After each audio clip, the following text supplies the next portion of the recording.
Save some face. You know you've only got one. Change your ways while you're young. Hello, everyone. Welcome back.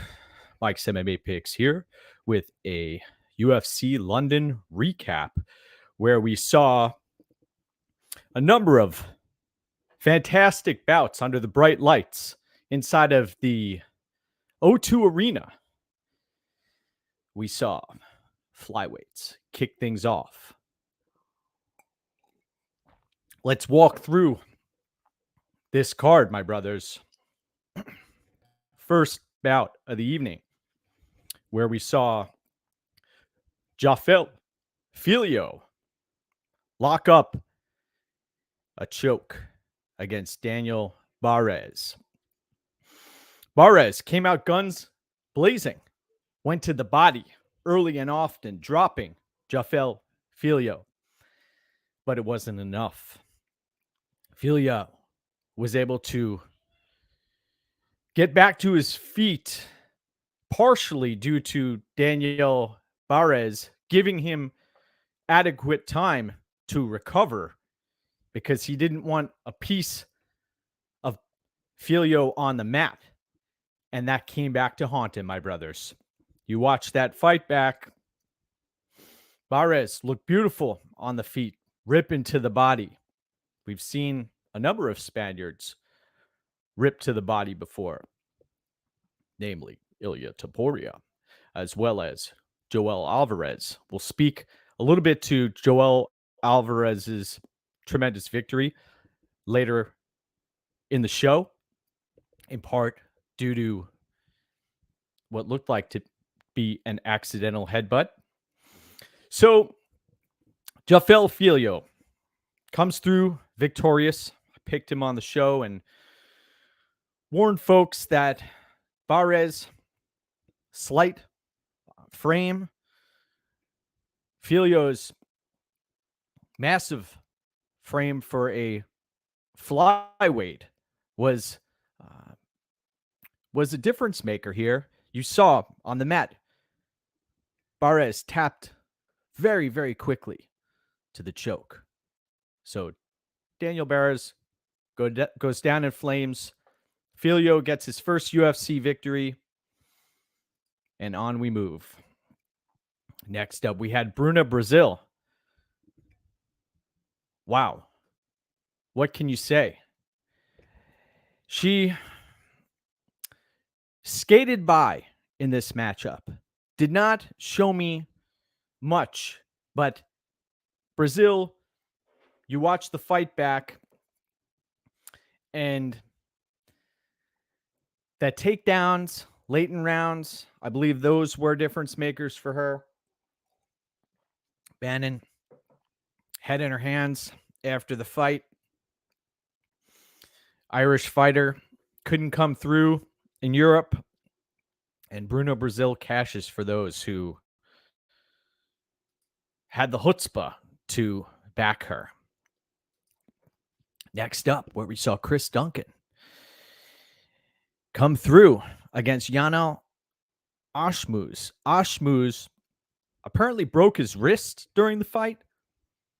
That was shown on my Twitter feed this morning, and I watched that fight back. Duncan, you knew he could potentially mix in the wrestling. He potentially had a cardio edge, and he did enough to skate by here, but not the most thrilling fight on the card. And Duncan gets the victory. Now, Duncan is going to be a potential fade spot in the future. I know a lot of folks tried to fade him with Omar Morales. That didn't end up working out. So, Chris Duncan, where does he go from here? And Yanal Ashmuz, it's interesting. You have fighters who end up breaking limbs during bouts early in the fights, and then it's the nature of the beast. You know, it's part of the job. It happens. And you have to, unfortunately, be able to fight through this. Can't take time out. There's no halftime. There's no substitute who can take the place inside of the octagon for you. So Ashmuz was attempting to find other remedies to help give him a better shot inside the octagon, and it was not to be. Not to be. So Chris Duncan moves on. Maynard, good morning. Great to see you today. Thank you for choosing to check back in with us for this UFC London recap. Then we have Caitlin Vieira, who put on a dominant performance for most of the bout against Pani Kianzad. Pani Kianzad really had difficulty with the wrestling of Caitlin Vieira. The grappling prowess of Caitlin Vieira was put on full display for all to watch. Problem here is, as Caitlin Vieira has a tendency to do late in fights, she gets reversed, she gets put on her back, and then she has no answer. We saw that against Yana Santos. And I remember holding a Caitlin Vieira ticket during that fight, and I was like, oh my goodness gracious. That is something that I do not want to see happen again. And look what happened here. Kianzad, it wasn't enough on the Kianzad side, but you could see late in the fight, the table started to turn. Caitlin Vieira also had I believe a choke locked in. She was unable to finish the choke. So Caitlin Vieira moves on, racks up another victory. We saw her dispose of Holly Holm previously. And here she is, Caitlin Vieira, moving on up.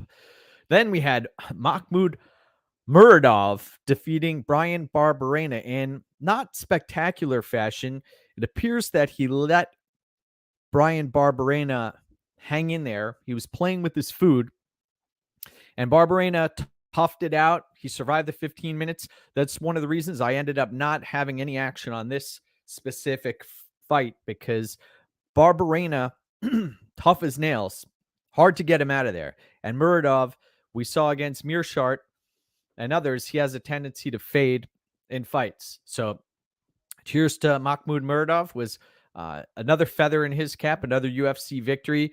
And Brian Barberena, now is Barberena going to stick around here at middleweight, or is he done?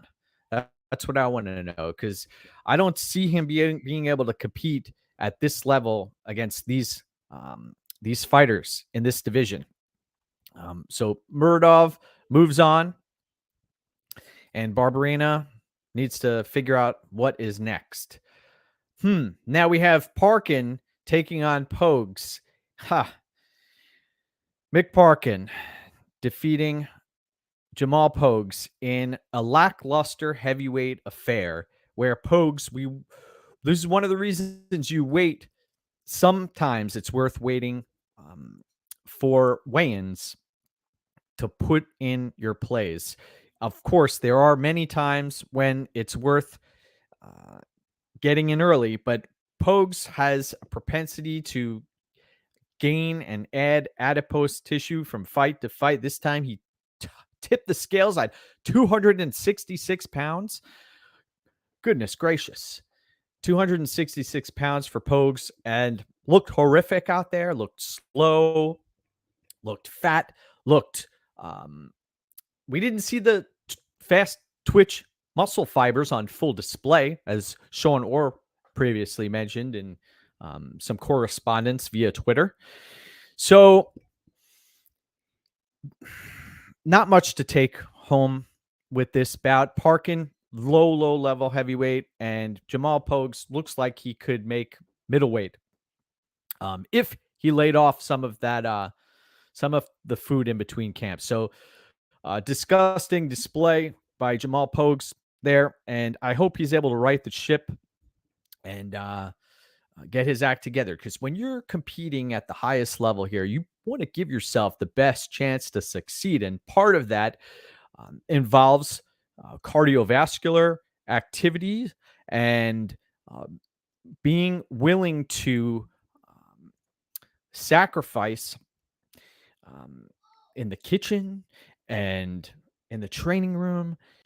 And it did not look like Pogues was giving himself the best chance at victory. I will say that. So let's see if Pogues can get his act together and get back on track here. Parkin walks away with victory. Not impressed with Parkin, though. Next up, where we had Joel Alvarez defeating Mark Diakese in a lightweight bout where Alvarez was giving Diakese some trouble. Diakese was caught at the end of many of the strikes of Joel Alvarez early and often. And then you saw Diakese land a takedown, and Alvarez was attempting to throw up submissions. They worked their way back to the feet. There's a headbutt. Joel Alvarez, it looked like an accidental clash of heads with Mark Diakese behind Diakese's ear. May have shook up the equilibrium, and you have Diakese who's grabbing to his head. The ref says fight on, and Alvarez pours it on and locks up the submission. So cheers to Joel Alvarez, who was looking solid, getting the better of Diakese in many respects in that fight. Diakese looked like he was gassing out. Alvarez also looked like he was starting to run low on energy, but Alvarez, better fighter in there. And we've seen Diakese check out numerous times, tapped to the choke of Alvarez, and congratulations to Joel Alvarez there. Let's see. Oh, yeah, no contest. Moyes, that in retrospect could have been ruled a no contest. Though you could see Joel Alvarez back away, look to the referee, and the referee said, fight on. So there they go, right back at it. And Alvarez, with the killer instinct, locked up the submission there rather quickly. And that's all she wrote, my brothers. So Joel Alvarez cashes at minus 152. Solid spot there, significant line value, but I must remind folks here, closing line value is not everything in this MMA handicapping game. You cannot cash closing line value. If you do want to hedge or ARB, that's one option, but you want to be able to walk away with more money in your pocket after these events. And Joel Alvarez did what he needed to do there. Next up, Johnny Parsons defeating Danny Roberts in a back and forth brawl. And Roberts didn't have to make this a brawl, but he opted to. He got sucked into it by Johnny Parsons. Johnny Parsons, who was the last fighter to the scale, who looked like he was on a mission to destroy Danny Roberts, put Danny Roberts on skates multiple times, and then took him out of there. Now, the stoppage, controversial stoppage, some may say, Parsons was he was steadfast. I'll say that. He was moving towards the target, landing uppercuts and hooks, and he did enough to get the victory. We cashed on this fight doesn't go the distance at minus 175. Johnny Parsons, Danny Roberts fight doesn't go the distance. And Parsons, I know he said in previous interviews that he cut 30 plus pounds in the lead up to this fight. And also that he had been suffering from some post-concussion syndrome. So what's dangerous here is Parsons, he's a banger, man. He's going to throw hands and he's going to get caught. So this could be a potential recipe for disaster down the road for Johnny Parsons.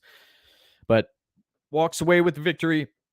Cheers to those who back Johnny Parsons there. And Danny Roberts, UFC career is likely coming to a close here.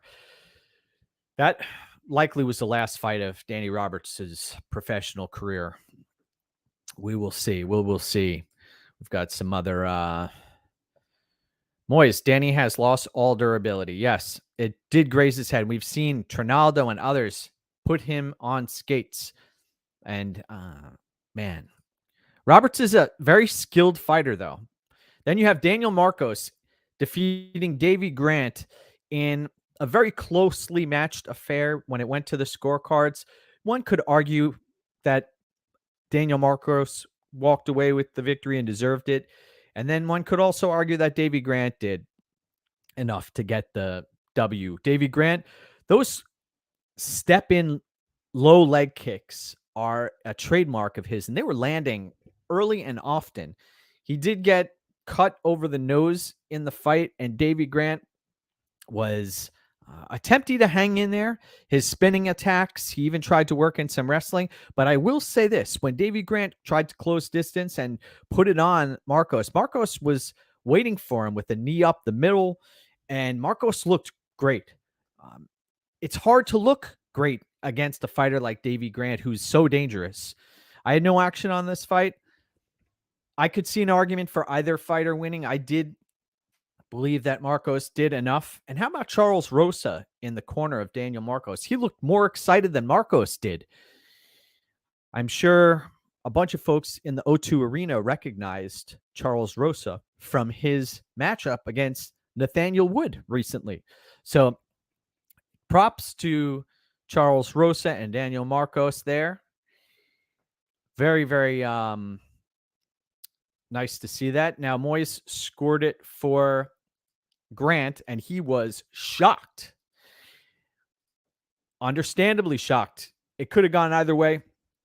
It depends on how folks are scoring those rounds. And then you get back to the optics. Unfortunately, it's interesting how Michael Bisping was mentioning that the cut over the nose, the blood everywhere, could have been a factor in the judges. And then you also had, when Michael Bisping fought Anderson Silva, ironically, he was the one with blood smeared all over him, dripping down his face, defeating Anderson Silva, and in a what could have been considered a controversial decision. And now it goes against Davy Grant in that spot. So very, very interesting. Now, Lerone Murphy. Goodness gracious, Lerone Murphy. How bad does he want that Nathaniel Wood fight back after we saw Andre Fili versus Nathaniel Wood go down yesterday? Lerone Murphy looked great, had enough gas in the tank to cover himself all 3 rounds, was using grappling, the scrappiness of Kulibao. Kulibao could not get it going, and he was feeling the power of Murphy. Murphy was on a mission yesterday, and that was a beautiful performance. Lerone Murphy developing new wrinkles to his game. Impressed by Lerone Murphy there, and wish him well. I want to see that fight now get booked. The Lerone Murphy versus Nathaniel Wood. By the way, Big Pretty sends her regards to everyone out there. We had a customized cup made recently. Lerone Murphy walks away with the victory. Next up, here we go. This is an interesting bout. This was something I spoke at length about yesterday in the morning breakdown show. Fares Ziam defeating Jai Herbert in a bout where we saw grappling be paramount here when you have 2 strikers going at it. And it's interesting how that happens so often. We'll talk about it in the next fight with Paul Craig and Andre Muniz, who ended up striking when they're primarily grapplers. So Ziam ended up getting 30-27 victory there, and I believe there was a 29-28, but it was a solid win for Ziam, and I spoke at length about this yesterday, how if your ego gets in the way, if you don't want to swallow your pride, or you want to miss opportunities because of a line move, that could come back to haunt you. And this was a situation where Fares Ziam opened up as the underdog. I got to tape this fight a little bit later than usual, so I missed that initial line movement. And Ziam ended up, I locked him in at -162, and that appeared to be value. You watch the fight back, and Herbert had basically nothing to offer Ziam. Herbert was not able to land takedowns, was not able to take advantage of striking. Both of these fighters, it was a wash when it came to reach and height. And Ziam, the much younger fighter, Ziam fought well yesterday, and the -162 ended up cashing for Fares Ziam, and that was a situation where I suspect a lot of MMA handicappers out there, if they didn't lock in Ziem at uh, great underdog odds, they may have not taken a shot on it, thinking that, oh, missed the line movement, the value's gone. No, no, no, my friends. There was some value to be had on Fares Ziem at minus 162. And sometimes it pays to get those bets in as well. But you have to be able to watch the tape and understand what's happening before you lock in the play. Can't just follow the line movement. This isn't just a game of numbers. And you watch literally hundreds of thousands of hours of tape through the years.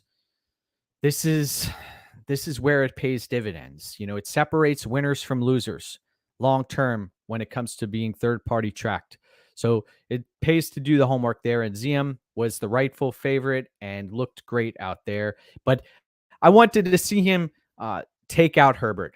That was one situation where he could have potentially done that. Then you have Paul Craig facing and defeating Andre Muniz. How about that stare down? That was incredible. Prior to the fight, Bruce Buffer getting in between the two fighters at the center of the octagon. Incredible. And Paul Craig striking with Muniz for most of the first round. Then Paul Craig landing takedown. Paul Craig getting caught in a triangle. He escaped the triangle and then started pouring on his ground and pound for a TKO victory. Love to see it. Paul Craig, he now is asking for Bo Nickel. Let's make the fight happen. If you wouldn't mind, in the comments section, you could let me know your thoughts of a Bo Nickel Paul Craig matchup. I'd love to see it take place. Paul Craig is not to be counted out. He's even has a win over the greatest light heavyweight on planet Earth, Magomed Ankalaev. So impressive. Paul Craig, he walks away with the victory there in that spot. Excellent effort. And Andre Muniz, the arrow is pointed down for Andre Muniz. Not sure where he goes from here. Looked slow yesterday. His gas tank looked like an issue. He started to run on fumes towards the later portion of the fight. And Paul Craig, down at 185 pounds, he looked exactly the same out there.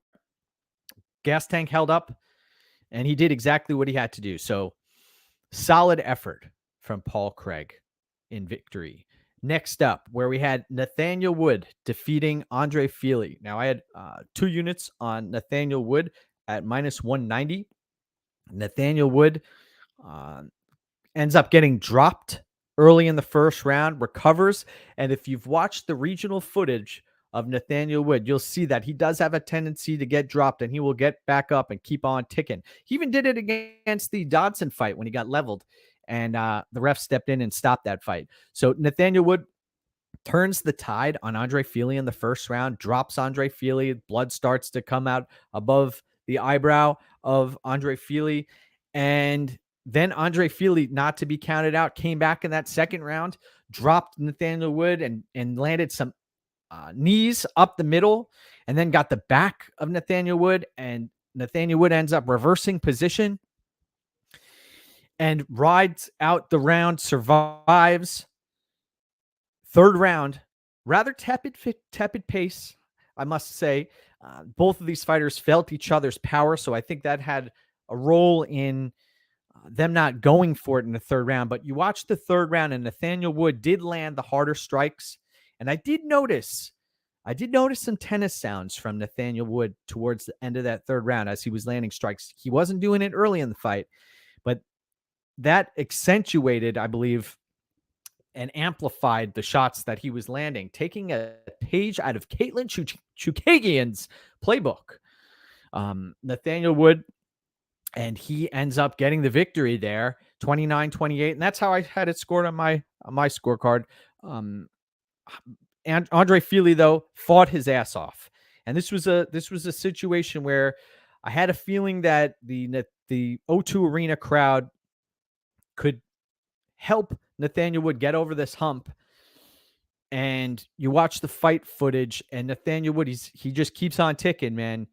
If you can't get him out of there, he's going to keep on coming. And the volume was an issue. His power was an issue. And those leg kicks early on were an issue. I know they were being countered by Andre Fili. Andre Fili was landing these heavy counters, straight punches right down the pipe, but it wasn't enough. So Nathaniel Wood minus 190 cashes, and we move on.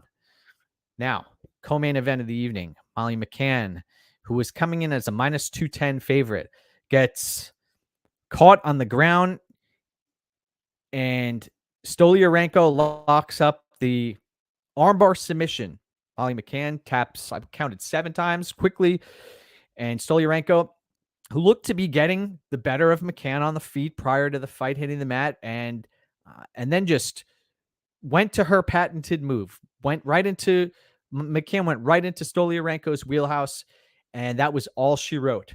And Stoliarenko gets the victory. So that was, I believe, a 1-4 fighter in the UFC who now dropped multiple weight classes here and defeats Molly McCann. I posted a tweet earlier today of Molly McCann. She ended up getting caught in a rear naked choke and rendered unconscious against Jillian Robertson. That was in, I believe, Liverpool on home turf for McCann. So now she loses in London. This is her 3rd submission loss here. McCann, this is a flaw, a hole in her game that she has not been able to shore up, and makes me wonder, McCann, where does she go from here? Not long ago, she was parading inside of the O2 Arena with a championship belt, mind you.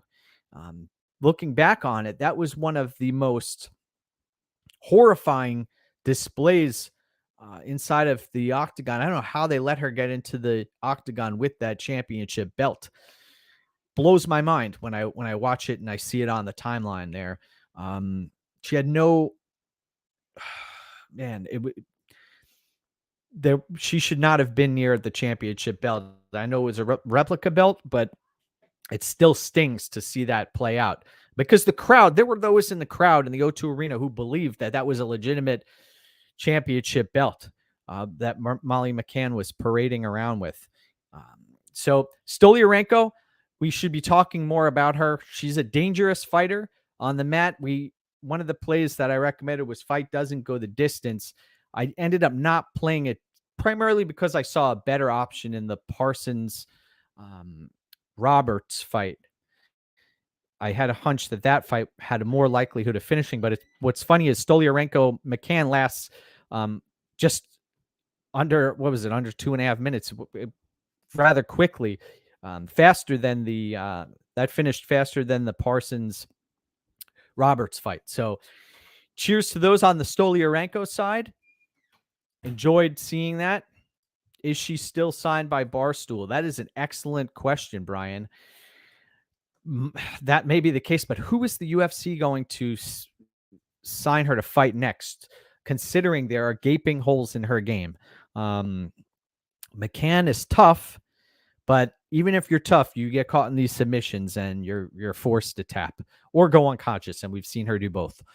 So Stoliarenko with the victory. Then we have Tom Aspinall, the main event of the evening, defeating Marcin Tybura in quick fashion.